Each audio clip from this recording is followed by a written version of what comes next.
Pro Group Management. Workers' comp that works for you.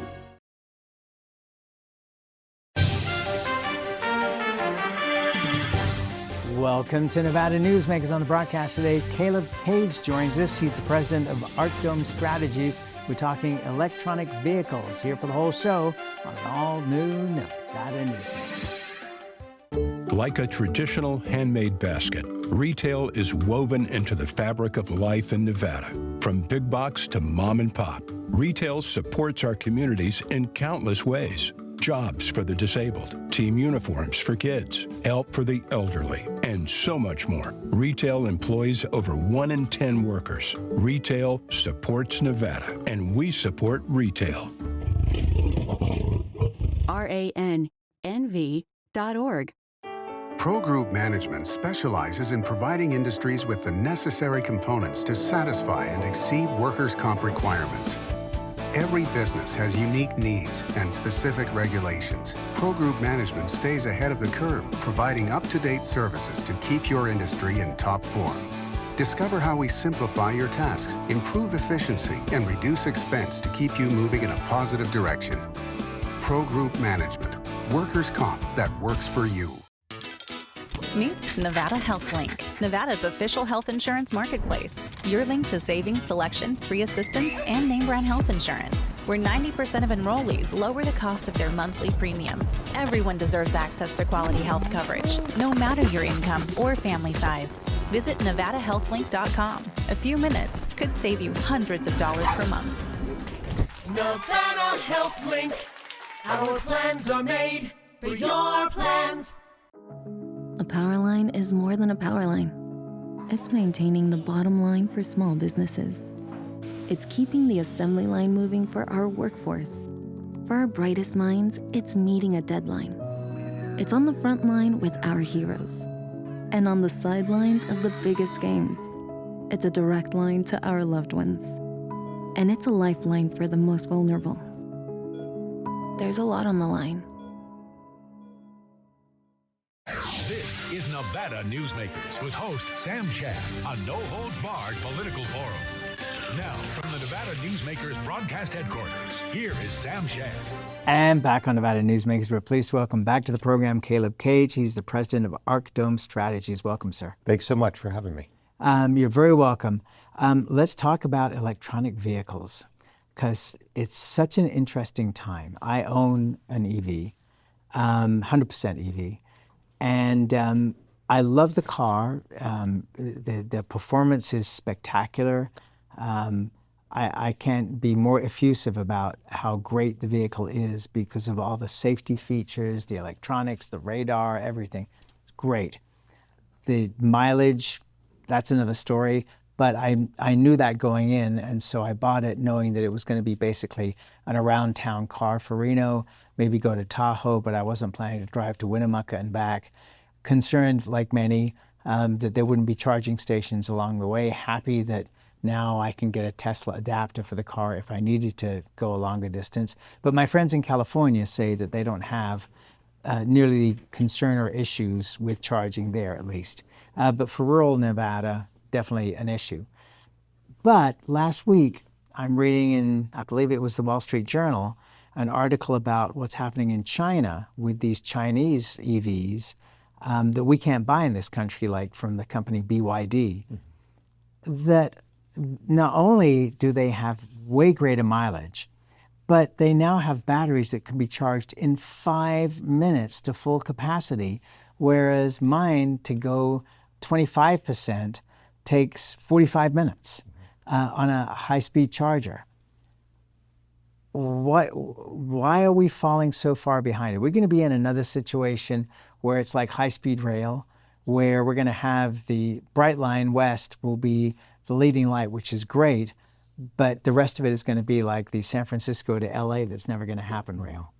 Yeah, so I think your metaphor here of the charging really opens up the key discussion for where we find ourselves across the board, right? Whether it's manufacturing, whether it's critical minerals development or processing, whether it's in product innovation like with the battery that can charge in 5 minutes and those sorts of things. It's really a statement of where we find ourselves right now with respect to our global competitor, which is China.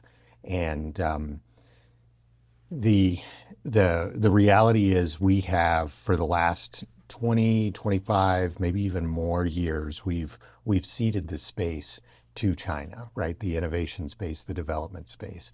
The vast majority of critical mineral processing takes place in China right now, which means that they're in control of the end product, which means that they're able to develop it more quickly going forward and those sorts of things. China has invested an incredible amount of resources and used the command economy, right? They've centralized the economy around this industry and other electronic industries and other innovations in order to gain a foothold in this area. And so we find ourselves right now in really the last 10 years opening our eyes to the fact that we have fallen way behind here and that we need to catch up. I will say that's the challenge we face. The opportunity we face right now is how quickly innovation can happen in this country, how quickly we can develop new tools, new processes, new innovations in order to compete quickly. So I would say while we are behind right now, what we're seeing is an incredible amount of industry and innovation around catching up and really maybe not even trying to play the one-on-one game with China, but saying this is our game, this is what we need to be doing in the United States and North America in order to catch up. And that's across the entire supply chain. That's from exploration and extraction all the way out to recycling so that we can have this full loop and be able to really develop the supply chain. And the last thing I'll say on this is Nevada really is in the driver's seat, if you will, on being able to do this because we're the only state in the nation that has all of the stages of the supply chain present. We're home to the only operating lithium mine in the country, and the next 2 lithium mines in the country will likely be in Nevada as well. So yes, 100%. We have found ourselves in a position of being behind, but we are. There is incredible momentum going forward to catch up. One of the things that happened during the Biden administration and continues into the Trump administration is that this is an issue of national security because, our military needs all of these things as much as the public does. Yeah. And doesn't the military side of things in a lot of ways been the driver from World Wars I and II, going all the way through to the space program, et cetera, that so many things invented for the military then benefit the private sector as well. Yeah, you and I have talked about, I served in the Army during the Iraq War and was deployed to Iraq a couple of times and got to see some of the medical innovations and have known people who have benefited from the medical innovations that have come from the Iraq War and Afghanistan wars that have allowed people to live with a good quality of life that maybe you would not have survived in previous wars. It's actually stunning. It's stunning. It's absolutely stunning. And those innovations are carrying over into the civilian world. I know that's not your question, but it's to augment your point that, yes, a lot of innovation happens during wartime or in preparation for wartime that is then carried over.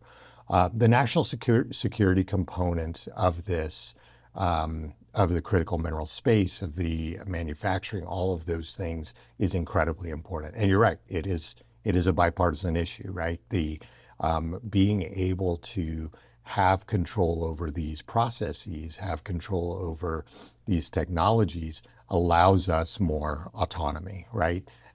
Being able to provide the critical mineral resources, whether they're batteries or others, for military technologies, so that people can deploy, soldiers, sailors, airmen, and Marines can deploy to remote places and survive there. Using these technologies is incredibly important. it's a huge issue, and we are seeing it. I think it's more heavily focused under the Trump administration, but we are seeing that as a major issue. And to your original point, seeing those innovations carry forward into the civilian world as well and everyday life. If we are able to build the entire supply chain in the United States or with nations that are friendly and trading partners with the United States, then we will have much more autonomy and the ability to do what we need to do from a national security standpoint. You know, it was interesting over the weekend, Iran joining the BRICS coalition, which includes Russia and China. That was a very interesting development, a sidebar to what we're talking about here. Huge, yeah. We have no Chinese-built cars in the United States, correct? I believe that is the case, yes.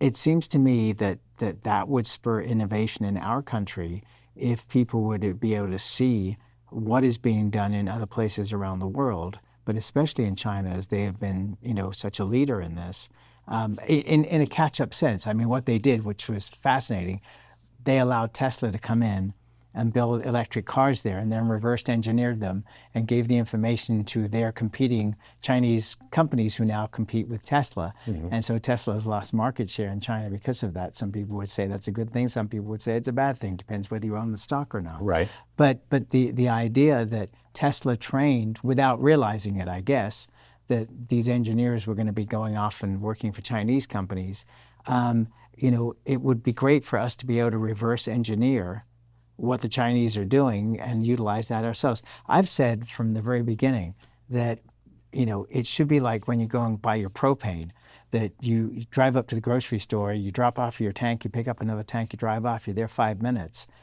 It should be the same way for battery charging or battery changing. Mm-hmm. Is that something that's being realistically discussed? Well, you're right. We are seeing that in China right now, where you can take out a battery cell and put a new battery cell in, and it is much more like propane at the mini mart or wherever you go and get your energy source. I think we are at the very beginning. In the United States, probably 10 to 15 years into the innovation curve of what will be a long-term industry in the United States. And so I think those things, those innovations will happen. I think you have General Motors, obviously an enormous automotive brand in the United States, taking a shareholder position in Lithium Americas in order to secure So that's Thacker Pass. Thacker Pass. So they're going to take 100% for the first 20 years, mm-hmm. 38% already for the second 20 years. So that's 40 years worth of product that they're looking at. And so that shows their interest in this, right? And so General Motors' interest in Thacker Pass as one of two mines that's competing to be the second lithium mine in the country, both in Nevada. They've already secured their offtake agreement by securing board ownership of Lithium Americas. And so they're saying this is the future, this is where we need to be, and I think those innovations will follow. I think what China's benefit is they have a centralized command economy, sure. And they have the ability to say this R&D is coming out of these universities. We're going to, supply these universities with engineers. We're going to make sure they have everything. We're going to get the technology from companies that locate here and then redistribute it, as you noted. We have a bottom-up economy in the United States, right? And so this innovation is going to happen remotely and come together across the supply chain. It's, China's economy works in strange ways sometimes. There were reports this past weekend that they still have these cities that have nobody in them. They built them because they were changing from an agrarian community to a more urban community. But that never happened in a lot of these places, and they literally have millions of apartments and housing that's available in these ghost towns. Fully built out. Okay, batteries. So my car has an 8-year warranty on the battery. And that is not your typical warranty where at 7 years and 6 months they say, well, you've only got 6 months left on your warranty. It's 100% replacement. But 8 years and 1 day, I'm liable for the cost of that battery. And that battery at this moment in time costs $40,000. I'm not looking to hold that car for 8 years because what's the resale value going to be? I mean, it's bad enough when you buy a new car and the value goes down so quickly. If you're faced with that kind of cost, and I realize costs will come down over time, but still, who's going to want to buy a used car that in a couple of years is going to need this huge expense? It's an incredibly important point, and again, I think it speaks to how early we are in the innovation of this. That the economics of this, whether it's rebates from the federal government, right, for purchasing an EV, whether it's the battery expense and that creates a limiting factor for the life of the vehicle and those sorts of things. I think all of those things are questions that are being worked out. There's an interesting innovation that's come from this. I was at an event, I think about 2 weeks ago out in Story County at it was Redwood Materials, but they opened Redwood Energy. Yes. And they're now using second life batteries there. So because they haven't had a lot of vehicle EV batteries come through to be recycled so far, they're now getting to a place where they're starting to get those because cars are starting to get to end of life. And they're using those second life batteries in order to store energy that's created through solar power and to power data centers, a data center. And it's a proof of concept that they have right now.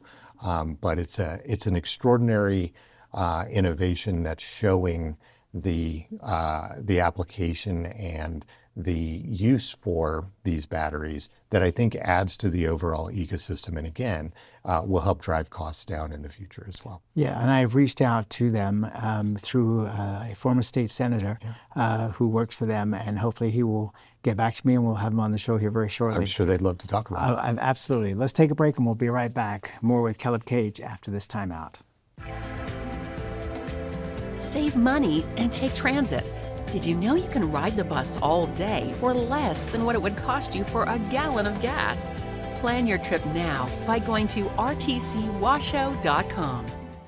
The trucking industry is the most resilient link in the supply chain, moving 95% of our freight in the Silver State. And while essential, the road isn't always smooth. Supply chain disruptions, rising fuel costs, and unrealistic rules and laws that hamper our ability to serve our customers and country. Our prosperity and every sector of the economy, manufacturing, mining, medicine, and food from farm to table, is tied to trucks. There's nothing without trucking. The Nevada Builders Alliance has been protecting the interests of the construction industry for over 50 years. Our programs save members thousands of dollars every year and allow them to provide much-needed benefits to their employees. Our industry also allows Nevada to grow. If you're thinking about a career in the construction industry, reach out. And if you haven't thought of a career in construction, what are you waiting for? We are the Nevada Builders Alliance. For 50 years, Nevada Heating has been keeping people comfortable in their homes. At Nevada Heating, call the Do It Right guys and get the air conditioning back on today. That's the Nevada Heating way. Why sweat for days on end when Nevada Heating can get your air conditioning fixed today? Call us today and we'll fix it today at 323-5585 or schedule us on our website at nevadaheating.com. Carson Valley Inn, it's your place for the good times. Carson Valley Inn.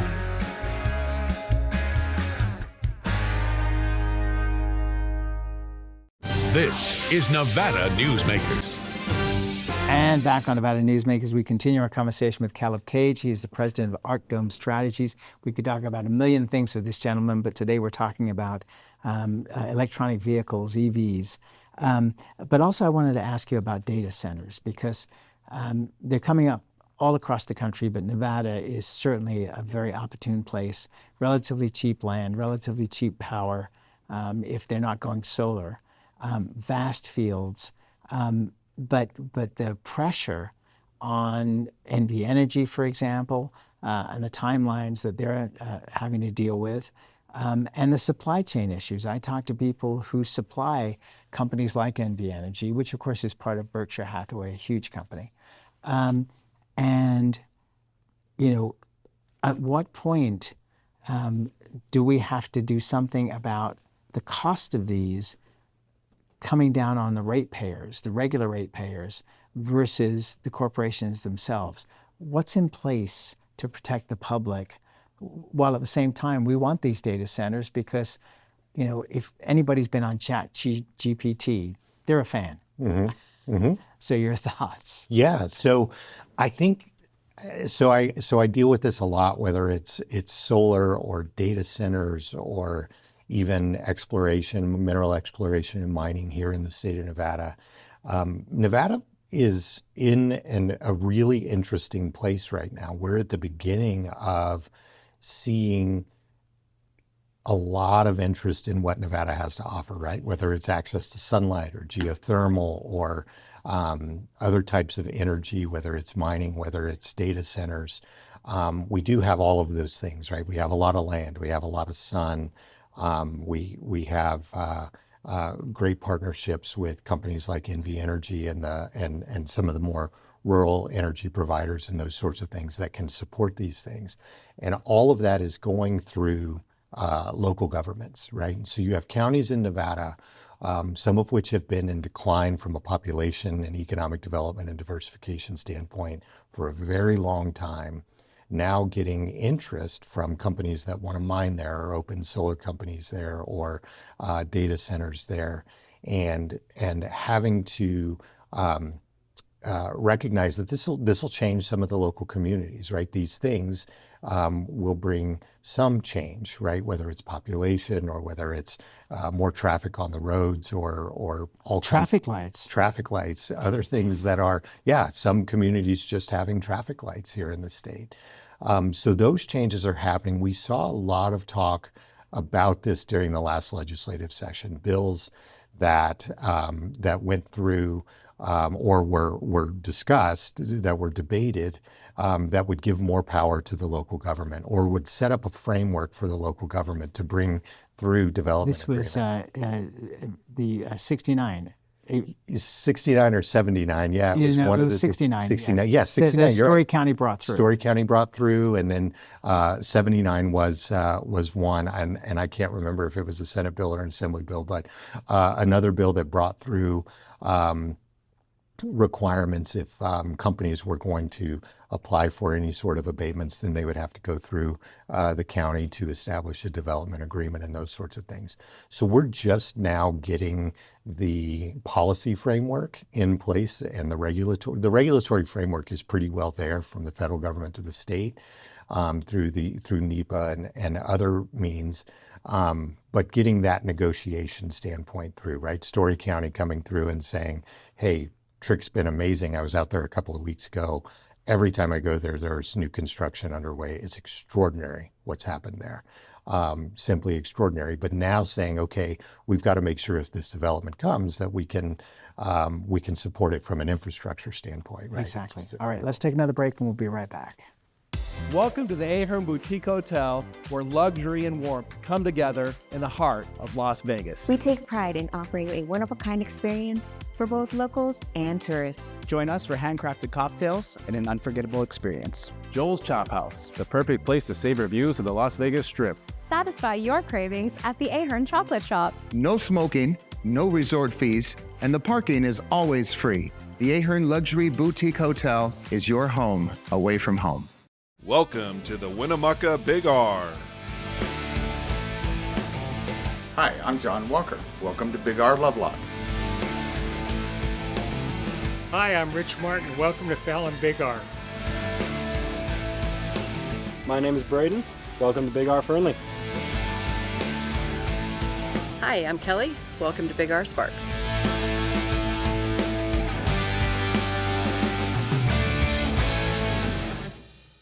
Southwest Specialties has been making the homes and businesses of Nevada beautiful for more than 20 years. Their experienced designers and craftsmen create the walkways, backyards, water features, and a variety of outdoor cooking areas that add curb appeal and value to your investment. Call today or visit them at their website and see how they can make your outdoor spaces special. Southwest Specialties, creative, distinctive, beautiful. Fantastic cocktails and delicious food. It's a good time to eat. Over 500 hot slots plus electronic table games. It's a good time to play. Player rewards and big time jackpots. It's a good time to win. Ooh, your good times a Tamarack.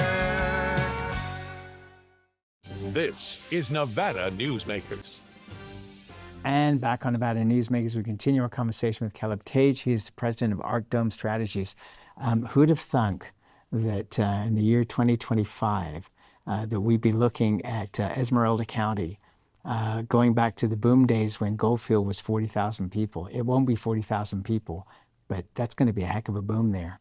It's going to be an amazing boom. And what I will say is Esmeralda County just hired Joe Dunn as the first county manager in the history of the county. We work with Commissioner Fred Perez and Rachel Holt down there and Mary Jane Zakis all the time. Great people, and I think they're taking it very seriously. Oh, and they need to, for sure. Thank you so much for doing this. I want to have you come back and talk about military issues. Happy to, Sam. And we'll be right back. As you know, Reno is booming. Toll's Development Company is helping it grow with insightful design and development, building community with every project, adding beauty, adding excitement, emphasizing our shared humanity. Reno is becoming bigger. Toll's Development is helping it become better, more livable, more enjoyable. To learn more, go to tollsdevelopment.com. tollsdevelopment.com. Each day, the Children's Advocacy Alliance partners with leaders, legislators, and families across Nevada to improve children's health, education, economic well-being, and safety. We recognize Nevada will be no better than the state of its children. Be a part of this change. Be a supporter of the Children's Advocacy Alliance. For more information, go to caanv.org. Imagine a magical garden that feeds Carson City's hungry and homeless, teaches our high school students agriculture, creates hanging floral displays to beautify downtown, and yet charges nothing. It's not magic. It's the Greenhouse Project. It's real, it's growing, and it needs your help. Go online to carsоncitygreenhouse.org so together we can grow it forward.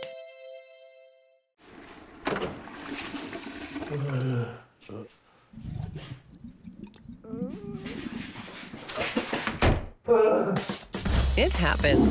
And when it does, there's UMC Quick Care.